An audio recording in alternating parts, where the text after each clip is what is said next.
Ladies and gentlemen, boys and girls, welcome to the finale of the Zero Racing series. Not just the season, overall. We'll have a new name next season. So no more racing ever again. Last race. With me on commentary is, of course, Byron. Say hello. What up? Hello. Hi. I'm just going to do this. I'm going to take up my greeting for the rest of the entire race. No, shut up. I'm still greeting myself. All right, continue.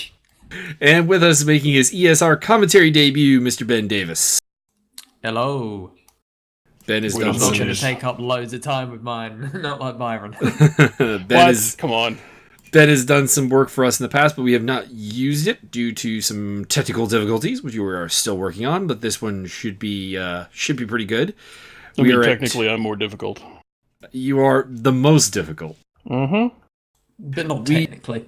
We are at the Indianapolis Grand Prix layout for this particular battle, and championship on the line here. Paul Riccobene enters with the lead in the championship, but Simeon Nacu is still alive. It was going to be a three-way battle for the title, but unfortunately, Gerardo Del Vea, who was the third man in that title fight, did not show up.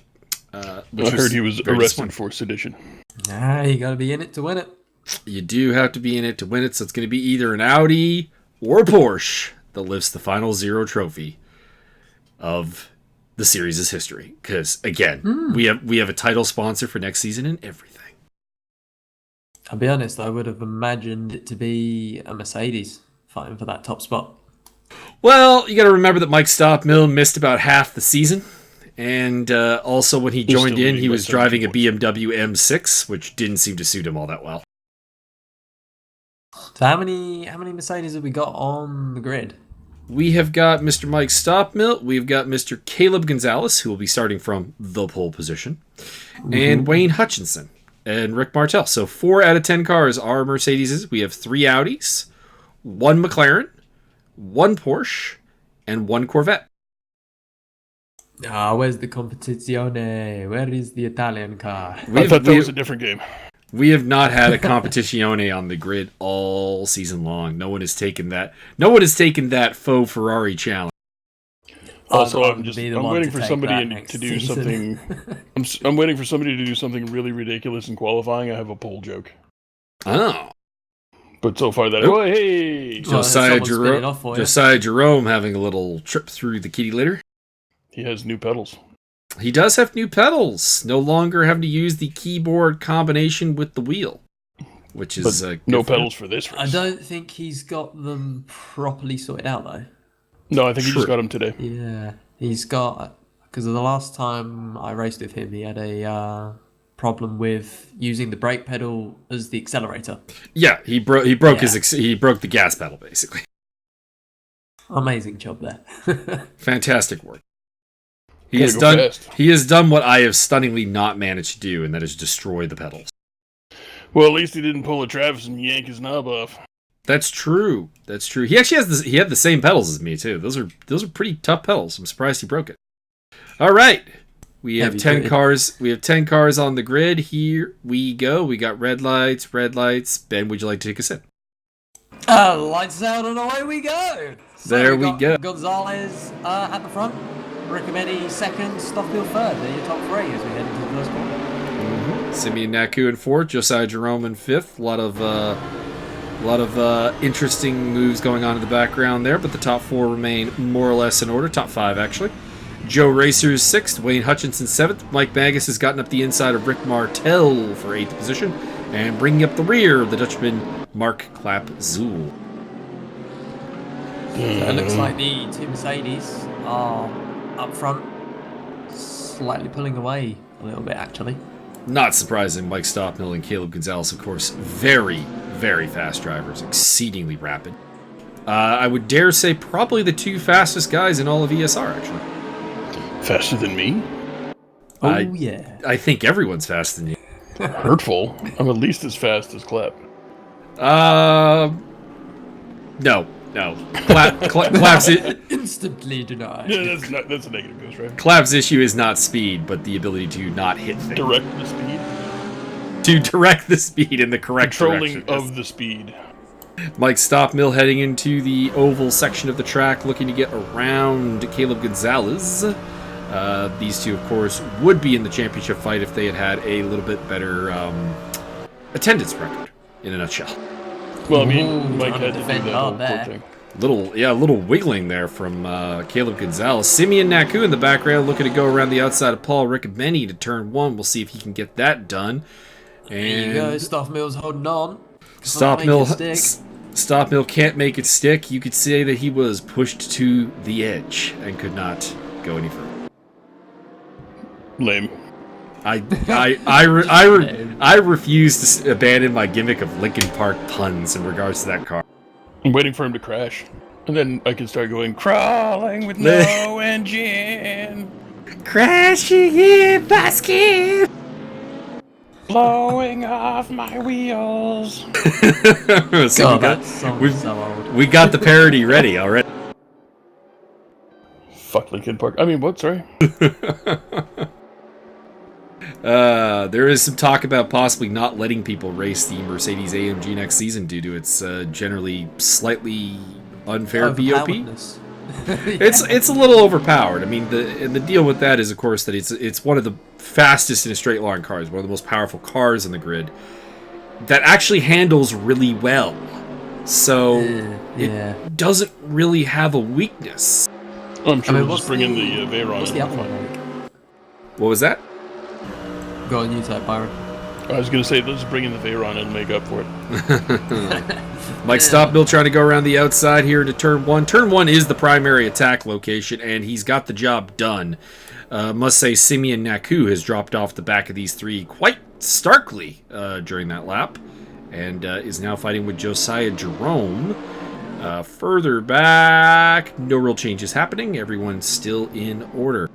Ben, what was you were bringing up there when we were talking about? Yeah, I was going to say about because there's 2 of the Mercedes in the GT3 class. Oh, the SLS, which is the other. They're technically both SLSs, but the older one gets SLS, and this one just gets AMG. If that makes any sense. From what I've experienced with it, it's kind of rubbish, but I might be wrong on that. All of the older cars are kind of rubbish. Well, they're kind of rubbish, and they should be, because I mean, if you think about it, just thinking about it from like a real life standpoint, these cars are getting replaced when they are no longer particularly competitive. Case in point, the BMW M6 is probably going to have the shortest lifespan of any GT3 car because BMW is already talking about replacing it. It just came out like 2 years ago. Completely off topic, the Discord, they just had a guy named Mustache, and I like that. Mustache, welcome to the ESR Discord. So, Stopmill got the lead. I'm surprised that the Audi of Paul Riccobene's keeping up, because this is not I was going to say, I'm surprised he's doing so well with this, because I was trying to race Audi around Monza, and it's got, kind of similar to this, it's got quite a lot of straights. Well, Monza is pretty much all straight. You cannot keep up in an Audi. You just can't. I would agree with that. This track is a little bit more different than that because, of course, you've got... It's kind of a half and half track. You've got twisty sections. Yeah, you've got that big oval section where the Mercedes should pull away, or the power cars, the Bentleys, the Nissans, the... possibly like Camaro, Mustang, that sort of thing. And then you have... Still to fit into the Bentley, because I can't get used to the fact that the steering wheel looks so small. That's a really weird thing to comment on. It just feels so weird in the cockpit. My problem I just don't fit in the Mercedes because my ass is too big. I mean, the Mercedes might be your best bet of these cars in fitting in, actually. Oh, heavens. I've sat in one at a car show, to make that clear. They had to use a winch. No, I fed in pretty comfortably, actually. For comparison purposes, I also sat in a C7 Corvette. Could not get out of that without assistance. Oh. And I'm much smaller than Byron, so. Correct. I mean, I am a twig. I literally tiny people. I was going to say, my problem with the Bentley, and I may race the Bentley next season because it does have, in my opinion, one of the best GT3 liveries in the game, that blue and black one. Yeah. Sexy as fuck. It's a right-hand drive car, though, which is so weird for me. Because everything else in the game is so... No, there's one other GT3 car that's also right-hand drive, but which is the Nissan GTR. But those are the only two. Yeah, they just offset for me, because with all of the other cars, it's either you're on the left or you're in the middle. Mm. So if you're just on the other side, it's kind of just a bit too new. Must say, Assetto Corsa moved the Nissan to left-hand side drive, but the Bentley is still right-hand side drive. I'm surprised the Aston Martin isn't, actually. Yeah, full British. You would think I should be driving it, really. I should be driving it, but... well, the problem with the Aston Martin and Assetto Corsa Competizione, just to go off on a slight tangent, is, of course, is that it's the very old Aston Martin. We're still waiting for the new and improved one to actually get added to the game. You're waiting for the DB2 to show up? No, it's not a DB2. Oh, not that old. Not that old. My bad. But yeah, Aston Martin, the teams in Blanchepond, which ACC is based on, were running 2013 Aston Martins as of 2018. Grotesque. So it's the second oldest car on the grid. The only thing older is the Jag. The Jag. You can't say Jag just normally. You have to... Not if you've seen real TV. Jag. If you've seen quality programming on television, you can't say it any other way. Yeah. And it's basically Jeremy Clarkson, isn't it? Well, that's the end of the race. Top three have kind of gotten away. Simeon Nacu seems to be chilling in fourth place. Josiah Jerome kind of on his own. Wayne Hutchinson kind of on his own. So not a ton of action happening right now, which is a bit of a disappointment because Indianapolis does breed good competition, but it just doesn't seem... It seems like people kind of qualified in roughly pace order, and it's leading to a relatively processional race here. That being said, we do have the reverse grid in race 2, so that'll be fun. And we also have the fact that I believe tires started to become an issue for some guys towards the end of the race. So we have that. Always interesting. Something I would love to see in Raceroom a lot more is alternative strategies on the pits, but you can't really get that because you've only got one type of tire compound. So yeah, it kind of limits you. There's definitely a strategy. You make a pit or you don't make a pit. I mean, there's of course GT2 and a couple other classes that do have multiple tire compositions, which we did do in the GT2 series that we did not too long ago, which I competed in a Cadillac, which was a mistake. Yeah, I tried the the IndyCar a little while ago. The Formula USA. Yeah, quite a handful they are. They are, but they're good fun when you get the hang of them. Indeed. Paul Riccobene putting the pressure on Caleb Gonzalez, looking for a way up into second place, although no rush really for Paul. He's ahead of Simeon Nacu. That's all he has to do to take the title, and he doesn't really have to risk anything here if he doesn't want to. Paul, risky business, Riccobene. And Paul has been a championship composed driver this season. Not a lot of wins necessarily, just a lot of quality results. Yeah, he's got the championship in mind and not the race win. Well, it's also the fact that I don't think he really fancies great chances of overhauling both of these Mercedes to take the win. Yeah, difficult circuit to... That sounds like quitter talk. Get out there and kick some ass, god dang it. I mean, if he's a racer, he'll be looking to win no matter what. About the only thing really to know, Joe Racer's fallen down to... Oh, Caleb Gonzalez is off the track! Gonzalez is off. Giggity, go. Very off the track. The Mercedes 1-2 is come to a close, and I believe Caleb has parked it. He's ended his race. Simeon Nacu now up onto the podium. Dude, you gotta float up with the Peruvian marching powder before the race. Don't do it on the dash during the race. Yeah, he hit the wall. Oh, that's a nasty way to finish the final race. Do have a bit of a battle here for 6th place. Michael Magas leading Rick Martel, the two veterans of Zero, the two guys who've been here since day one.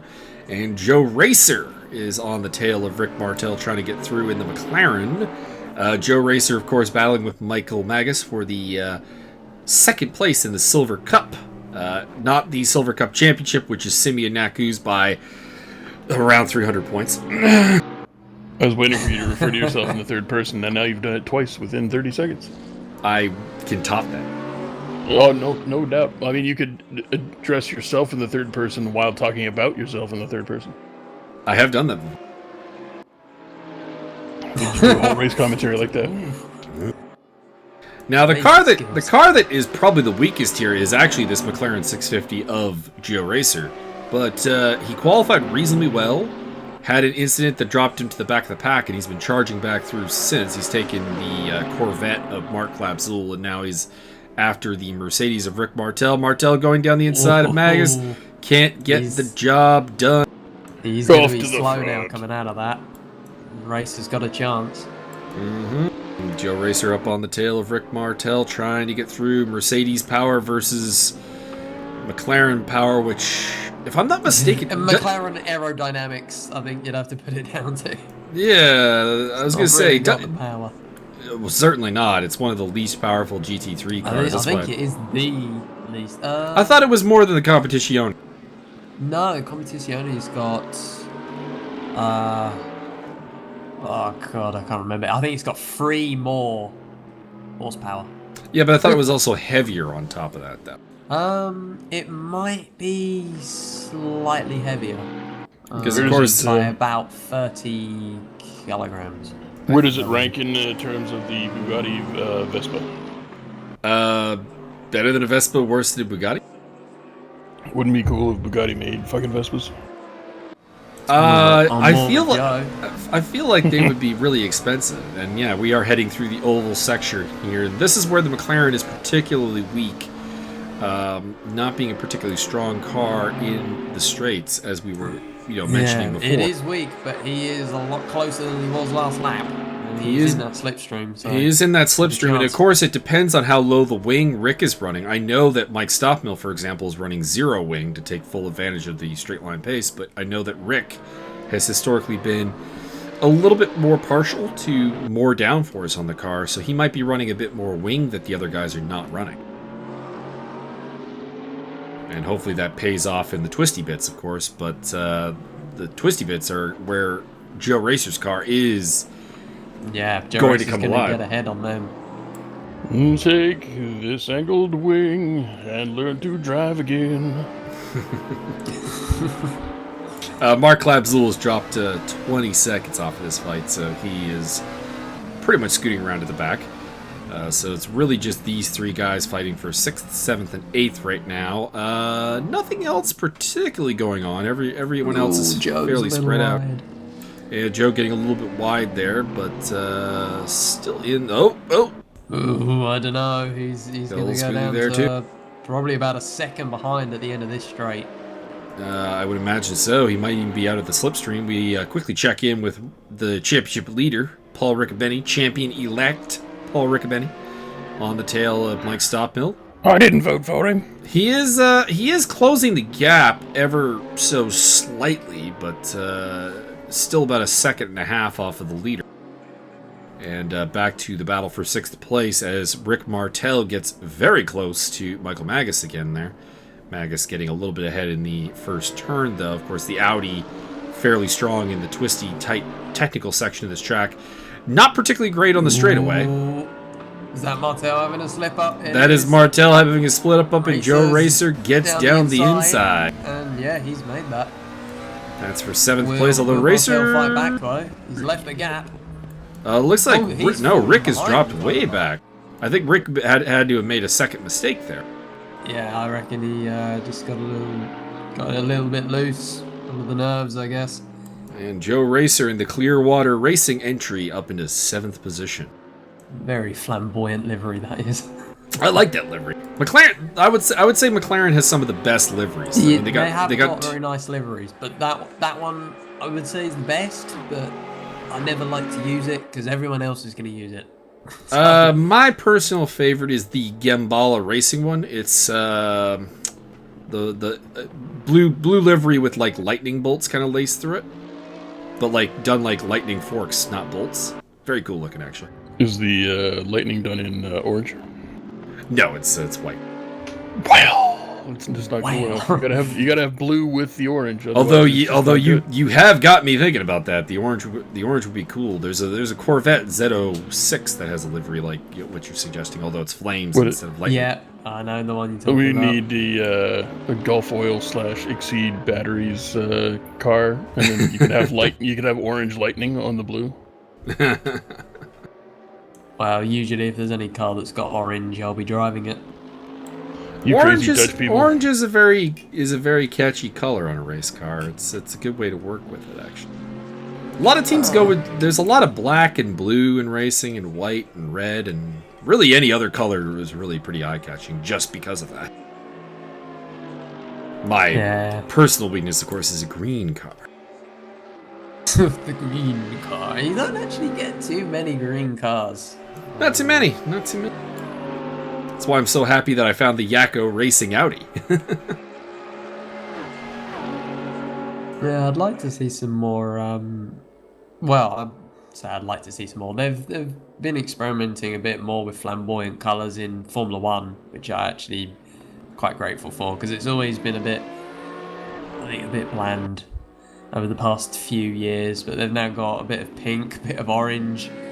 There's a few sort of just white cars in there that are just a bit boring, don't stand out. But yeah, it's true. Admittedly, every time I see the Saubers at a distance, Yeah. I can't even tell that they're Saubers. Yeah, no, I've never been. Which is a shame, because the thinking back to the 2000s, the Saubers had fantastic livery. Yeah, what was it? It was kind of like that dark blue with bright blue highlights on it. Yeah, it was great. And of course the Red Bull car that they had before Red Bull was. Yeah. I did love the the Jordan, just bright. Yes, bright the Jordans will forever be my favorite Formula One car. Forever. Nah, for me, that's the orange arrows. The orange arrows is in my top 5 for sure, but I'm gonna go with the Buzzin' Hornets #1.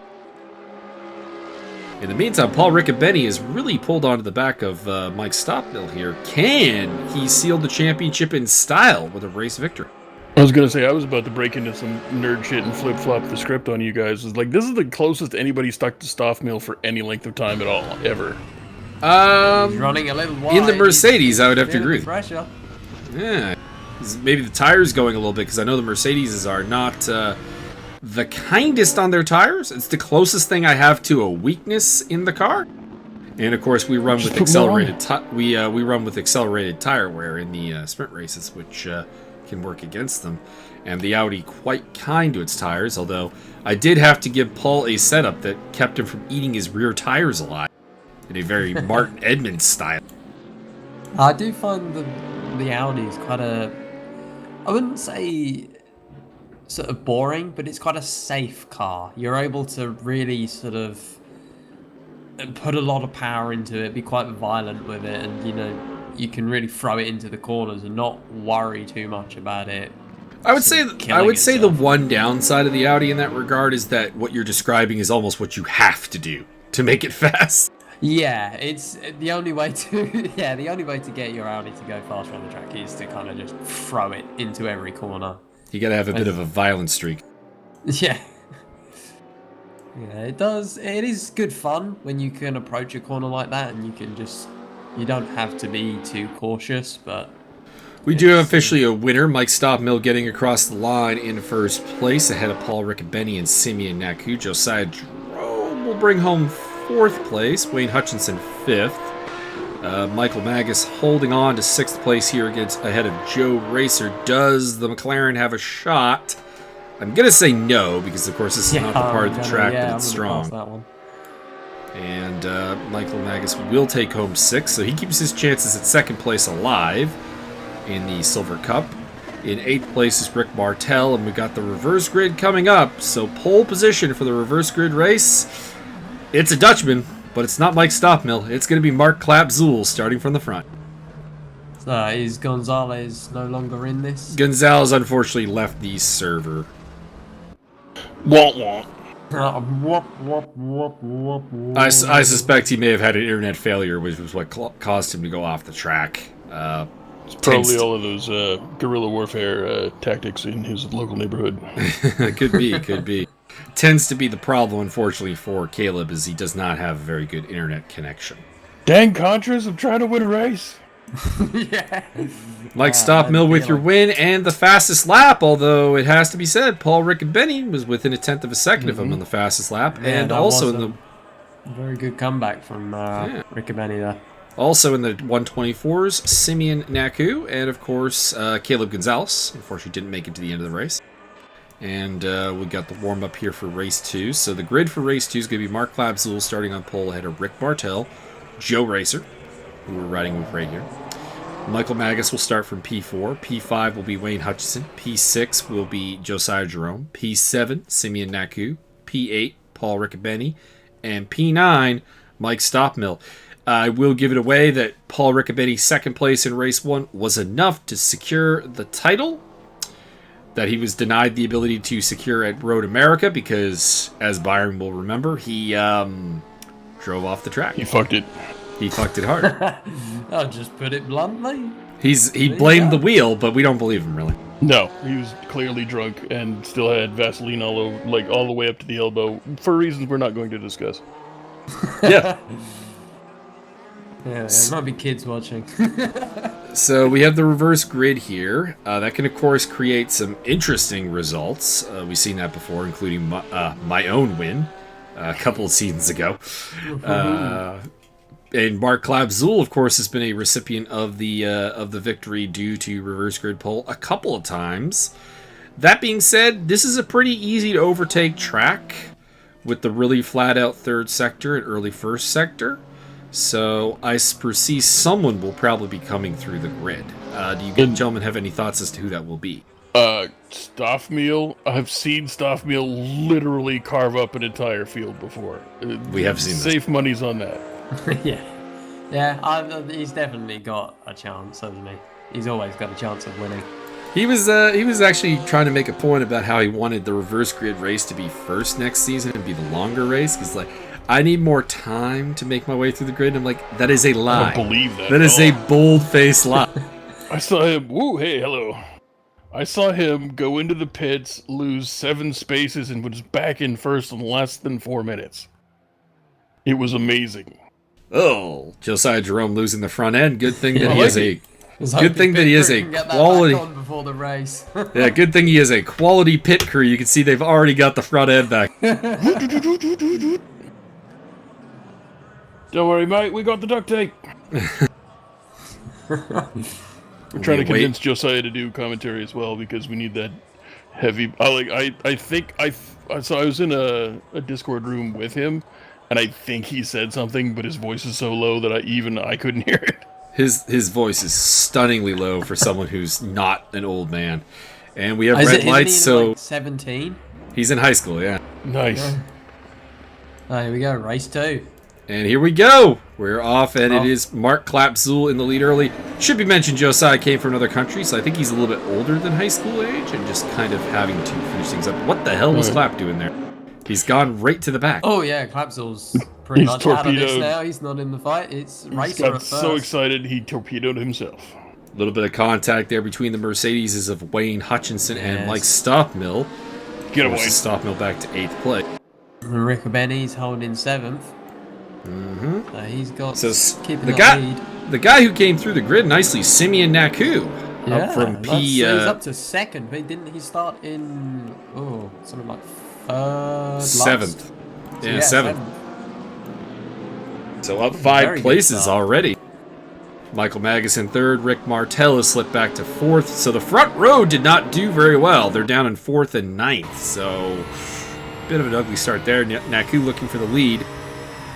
Now, at this point, I don't think Simeon knew whether his championship hopes were dead or not. Either way, he's been robbed of a race victory pretty much a couple of times this season. So it would be championship or not, it would probably feel incredibly good for him if he could get up into that first position. I mean, if he could concentrate a little bit better instead of spray painting himself silver and screaming "Witness me" over and over again. Witness me. Yeah, we're going around Indianapolis. We're not going through some kind of sand tornado here. No, I'd like Rick, to see if Racer can hold on to it. Well, no, as soon as I say that, Racer he has loses lost it. Rick Martel was going for a curse. move there and couldn't make it through. Rick Martel is in a very Audi sandwich here at this point. Yeah, He is surrounded. He's not having fun there, is he? He is surrounded by Team Audi. Well, I mean, he is very running attractive, wide. and everybody wants There to be goes, that's Riccobene to fourth. Yep, Paul Riccobene up into fourth in the Monteplas by Land Motorsports Audi.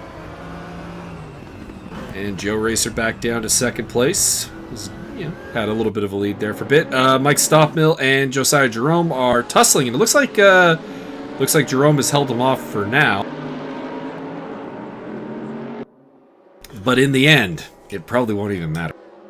As with the authority invested in me by the power of whiskey, I would like to congratulate Rick Martel on his championship win, because I'm allowed to do that. Yes. Paul Riccobene, absolutely insulted by the fact that there's an Audi in front of him, and he wants through. He wants to be the fastest green car. Fastest green car, fastest Audi. I mean, it's all about Paul. It's all about Paul. Coming around the corner, who's going to be the fastest snot rocket in the group? Let's see. I'll give you a hint. It's not me. Paul the snot rocket Riccobene. Inside line. Paul Riccobene on the inside, heading into turn one, looking to make the move. Mike Stoppmill in the background, looking to make the move on Josiah Jerome. Looks like he got both of them, actually. Double pass by Stoppmill. He took both Jerome and Martel. It is up into fifth position. Paul Riccobene up to third. Mark Klapzul is not in last place anymore. Looks like Wayne Hutchinson may have had a moment that has dropped the BWT Mercedes to the back of the pack. I'm a little disappointed I haven't seen Richard Higgs race in a while. I haven't been able to make any Three Little Higgs jokes. Unfortunately, Mr. Richard Higgs had resigned from the series after America. Well, it sucks. Mike Stoppmill overtaking Mike Magas, who made a mistake there. So that is fourth place for the stop. Martel and Jerome fighting over sixth at the moment. I don't know who this Mike Magas guy is, but he's grossly horrible at this. It's terrible. Absolutely the worst driver in the field. This is the worst driver I have ever commentated on. That's maybe a little that's harsh. a lot. That's a little harsh and untruthful. It's a pro wrestling joke. It is. This is the worst insert anything here, right there. Yeah. And they get massive face pops anyway. Have you seen the one? Riccobene looking down the inside. Joe Racer kind of letting him have it. Yeah, and, Racer up in down a second. third. So the two championship protagonists are at the front, as it kind of is fitting for the final race of the season. Oddly enough, I'm going back through Snow Crash by Neil Stephenson, and the main character's name is Hero Protagonist. There you go. Would recommend anybody who likes anything that's good and books, do that. Snow Crash. Read it. It is very good. So let's see if Riccobene can end the season with a victory and a championship. Can he get the job done? Nope. Or will Simeon Nacu? Or is it Joe Racer who's really going to drag that McLaren to victory? Or, of course, race one winner Mike Stoppmill, who's coming on like a teenage me for a Linkin Park album. Fuck. I was waiting for you to make some sort of Simeon goes apeshit joke, but no. I'm too distracted by the Linkin Park. What was it? I can't even remember. I fed you like this golden intro and then you fucked it all up. Was it like 3 weeks ago or something? I remember fucking it up. I don't remember what it was. Yeah, I remember that too. I don't know. I had a bunch of your lines. Gotta remember your lines. Line? That would be good. Line?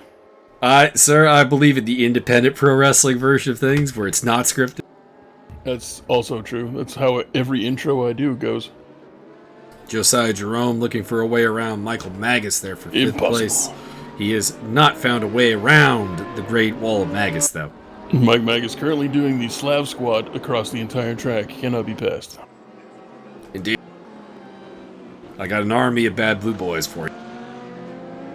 Grotesque. Nacu's still in the lead. I'm trying to remember if Porsche has won a race this season. It has, although ironically not in Nacu's hands, as it was Michael Schneider who took Porsche to victory earlier this season. Is he a carrot? He is not a carrot. Oh, that's Rob Schneider. My bad. That's Rob Schneider. Yeah. I was about, where did that question come from? South Park. Rob Schneider is a carrot, dude. Rob Schneider is a stapler. It has been a long time since I have watched that. It's always good to bring out the South Park every once in a while and enjoy that. Oh, in the background, a battle of the chrome cars. Mike Stoppel looking for a way around Joe Racer, and I imagine he's got it with that straight line grunt that we've alluded to a couple of times. Indeed, he has. And he done got raced. The Lincoln Park car is showing its authority as it moves on to the podium. There's a switch over of the shiny machines. Indeed, so much chrome. Where's Vinny? I've never seen this much chrome on the track without Vinnie Roberts being part of the race. Correct. Vincenzo Roberto. Indeed. Vinny actually signed up for the Zero Series, but did not appear in a single race. And you'll never guess, he picked a Corvette that was almost entirely chrome. Oh well, I thought you'll never guess his prison sentence, which kept him away from the race. Oh, I mean, oof, maybe. Gosh. I don't talk about prison sentences and historical criminal offenses that are not Carl Hackman. Correct. Carl Hackman, noted war criminal and author. And author, yes. just to add. Amazon.com's Carl Hackman. War Crimes Really Are My Bag, Baby, by Carl Hackman. All right. All right, enough of this whiskey and Coke nonsense. We're just going to go full not Coke. Don't need the Coke anymore. Well, we could have a pass for the lead here. Paul Riccobene is eyeing the inside line into this first corner where a lot of overtakes have happened. But for now, Nacu is going to retain the lead in the number 73 Porsche 911. So Riccobene still second, Stoppmill in third, Joe Racer fourth, Josiah Jerome, Rick Martel. Looks like Michael Magas has gone off the track at some point because he has dropped to the back of the pack. He's drunk. Terrible driving. Mind you, on the bright side, we have the greatest rivalry in Zero Racing history. Mark Klapzul, Michael Magas dueling over 8th place. Riccobene getting hit. Oh, looks like Wayne Hutchinson went off the track and has dropped to the back, so a couple of cars struggling around out there. Senor Ricardo Bongo. Mm-hmm. Yeah, we've gone through 10 minutes. That's the halfway mark. And these three top drivers, they have closed in pretty quick. They have absolutely been the class of the field. They're the only guys on track who can do 1 minute 24s, and it is showing. Whoever gets torpedoed in the front end of this group is gonna do so with their pinkies out. Yes, it's going to be the most classy torpedoing you've ever seen. I say rather, pull up alongside you and flick your windscreen with my pinky finger. We are in the section of the track that should favor the Mercedes of Mike Stoppmill at this point, although he should be the weakest through the twisty bits. Although that did not stop him from achieving victory in race 1. Incorrect. And of course, he also has the tow from both cars ahead of him, so that'll help him out as well. How do you think the Porsche is going to do? You think it'll hold, or do you think it'll fall? The Porsche is a pretty strong car here. Simi Nacu has been historically a pretty tough driver to do, although as I say that, he lost control of the car there a little bit. Yeah, I was just about to say, he's losing but I'm gonna say that he's feeling the pressure, and I don't like his chances. Especially if he's going to get that wide in that one turn, because he's opening some doors here for Riccobene or Stoppmill to make a somewhat forceful pass if need be. Yeah.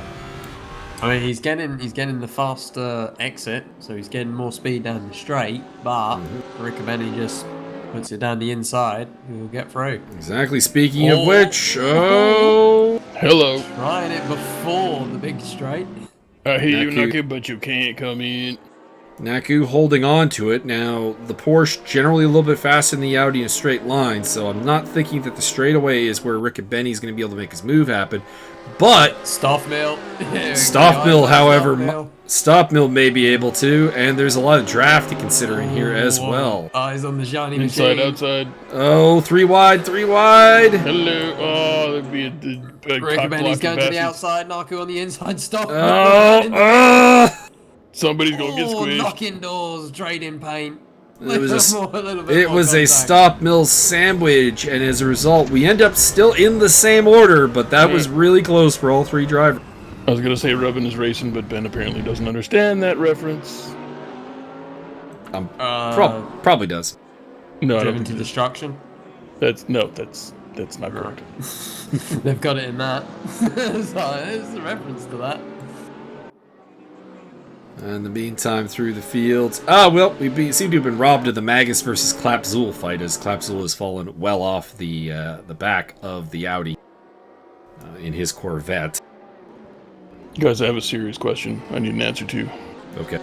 So, if they make a faux turkey out of soy-based protein, they call it tofurkey, right? Yeah.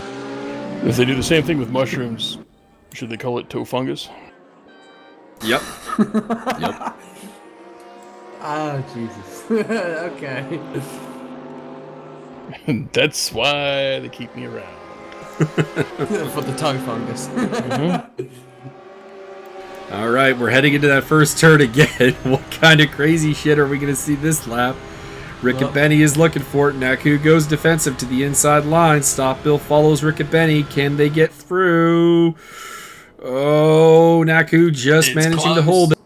It's close, but no change. It is very close, but they remain in the same order. Nacu getting a bit wide there. Nacu's got a couple of wide lines, which could definitely be exploited. Stop Mill a bit wide. Riccobene's on the inside. Can he get it? This one. Can he get the job done? Stop Mill's going to be looking down the inside. Indeed, this is going to keep Nacu in front, I think. But Riccobene's got the inside line here. Change. Riccobene's got the lead. No, he can't. Can't get it back. So that is Riccobene in the lead. That is Riccobene to first place. Simeon Nacu down to second place. Mike Stopmill hunting them like a hungry great white shark. I just need you to think NASA shark for like the next 10 minutes. I am resisting the urge to think of NASA shark. I am resisting the urge. You're not doing very well. I'm trying. I'm going to post NASA shark somewhere. I'm not going to look at it. just close your eyes. I'm going to post it. Well, no, I'll post it later after we're done commentary, and nobody will know why I posted it. But we'll both know. And then whoever saw it in chat and watched this will then think back and go, oh. NASA shark is my Achilles heel. Nacu coming down the inside. Simeon Nacu looking down the inside there. Can he get the job done? Oh, this is open the door for Stopmill! Right. Mike Stopmill to the lead. Shit. What a move. It is the move, the catalyst to victory for the Lincoln Park Mercedes of Mike Stopmill and the Black Falcon Racing Team. I told you all. No one believed me. I did not believe you. Actually, I don't think a single person didn't believe me, but okay. No, in the background, as much as I hate to divert away from this battle of the podium, Josiah Jerome is caught up on the back of Joe Racer and is putting the pressure on for 4th place. So that could be an interesting. Actually, I believe it's. I'm gonna say I think Joe Racer has closed in a little bit from all the bickering that's been going on up. Oh, absolutely! It's down to about 3.5 seconds. I believe he's actually of French heritage and it's pronounced Racier. Oh, Racier. Oh. And Paul Riccobene, who was in the lead, now is in 3rd, trying to get back past Simeon Nacu. Heading into the first turn will be his best opportunity. We've seen that's the prime overtaking location. But Nacu's been taking that real defensive line, hugging down to the apex to make sure that you just can't get past him. He's sacrificing a lot of speed in the straightaway, of course, but he's making it work for him. Can Riccobene get through now? The answer appears to be a no. No. Denied. Nacu hangs on, although rides a little bit hard around that corner there. And in the background, Joe Racer and Josiah Jerome briefly went side by side. And it looks like it has not worked out for Jerome, who has gone off of the track. Excellent. Let the hate flow through you, and Stopmill will have a 15-second lead in under 3 minutes. I I've seen it done. We have seen it done. No, I don't doubt it. God, I've only it's seen totally it in happening. a few races, but yeah, that's enough. You just put like a second on by the time of me opening my big ass mouth. Pretty much. I think it's pretty safe to say Mike Stobmill looking at the double win here at Indianapolis, doing his thing. Is it true that you made him take the ballast of 3 entire live llamas in the backseat? I mean, we will be getting to that next season. The ballast will be a thing. 3 llamas and a peacock. We tested out the ballast in, what was it, the F4 race? The wasn't F4, he still won. I know. Yeah, I was gonna I was say. gonna say, I think I did commentary on that. Yeah, I think you might need to bump up the weight a little bit more, or I don't know. Apparently 5 kilos is insufficient. I think the more weight you pile on, the more hatred flows through him. Usually you'd have it sort of build up, that's the idea, but I don't think we have long enough seasons really to give it that much of an effect. Mm-hmm. Unfortunately, that is the case. There's only, how many races are there in the F4? There's only 5, I think, isn't there? Well, the F4 one is a considerably short one. It's designed to be that way because of the team element of the matter, which my team is not doing well in. I joined the right team. I am with the Stoffmill. Yes, the Exceed batteries has been the place to be. Explode batteries all the way, baby. Drive-through penalty for Mark Klapzul, abuse of track limit. Wait, what? It's not going to affect him too. Actually, yeah, there he goes, down to last. He was in 8th place, wasn't he? He's dropped down to the back as he appears to be serving his penalty. I'm a little confused. This is a 20-minute race. What? Who's pitting? He got a penalty, drive-through penalty for Mark Klapzul for abuse of track limit. No, I understand. So he had to have been in the pits in the first place to incur that penalty, yes? No, that's speeding in the pit lane you're thinking of. This was abuse of track limit. This was cutting the track. My bad. Paul Riccobene still trying to find a way around Simeon Nacu, who is delivering that highly defensive hug the pit wall line. Hell yeah. Oh my god, he's going for it. Can he get it? No, he might. no. He's got to hope for the cutback, hasn't he, really? Pretty much. Or he's got to find somewhere else to make the overtake work, which is possible because Nacu gets wide. To make a mistake. There you He's go. out on the marbles. Riccobene is through. Right, Riccobene is through. Josiah Jerome trying to get that 4th place. He was up alongside Joe Racer at one point. Went off the track. Has delivered a pretty solid fastest lap there. 125.2. Very solid lap time from Josiah Jerome, the Silver Cup driver and Academy driver as well. Of course, the inaugural Academy champion. The Academy class will be in action tomorrow at Portimao. Ben Davis, I believe you're attending that race? Yeah, I am. I will also be in that race. I've really practiced for it, if I'm honest. So. I'm pretty familiar with Portimao, so hopefully I can put together a good result after my unexpected and stunning double podium at Stowe. Yeah! Don't worry, Ben. Just think like a cat, and you'll do fine at the port of Meow. Oh, don't worry. I'm pretty chill. I'm leading the championship at the moment. That works. Indeed, I'm in 2nd place. You're just lucky I'm not racing because I'd be fucking around in the backfield. You crash into me and lose. You'd be in the lower class. I would definitely sneak in. Oh, that's a bit harsh. It's really not. It's not. No, the fact that I would even get to be in the race is generous. All right, we have got our final race of the season in the books. Mike Stopmill completes the double win from Paul Riccobene and Simeon Nacu, so an identical podium in both races. Joe Racer takes 4th place ahead of Josiah Jerome, Rick Martel, Michael Magas, Wayne Hutchinson, and fresh off of his drive-through penalty, Mark Klapzul will be bringing up the rear in 9th place there for the RWT Racing Callaway Corvette team. I gotta say, that's a pretty nice livery, though.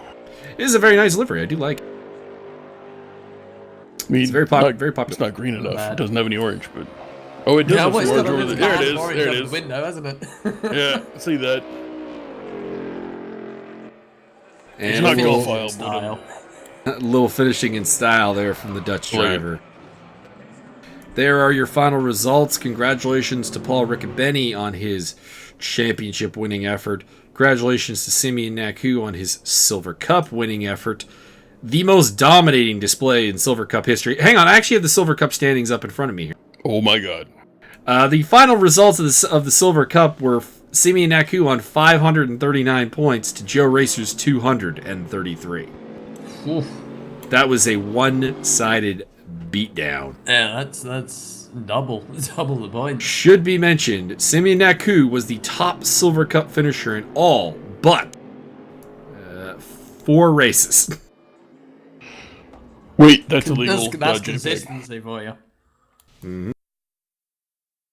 As Dennis Meissner, myself, My name Josiah Jerome, and Wayne Hutchinson were all able to take a single Silver Cup victory. Cha-cha-cha.